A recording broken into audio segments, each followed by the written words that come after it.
আসসালামু আলাইকুম। শীতকালে ছাগলের বাড়তি যত্ন নেওয়া লাগবে। আপনারা দেখতে পাচ্ছেন আমাদের গোয়ালে 100 ওয়াটের একটা বাল্ব লাগানো হয়েছে, যাতে ছাগলের ঠান্ডা না লাগে।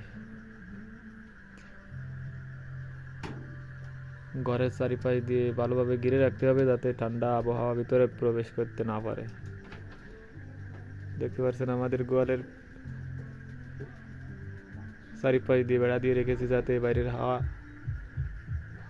না আসতে পারে। বাল্ব লাগালে ভিতরে একটা গরম পরিবেশ, যাতে ঠান্ডা অনুভূতি হবে না ছাগলের।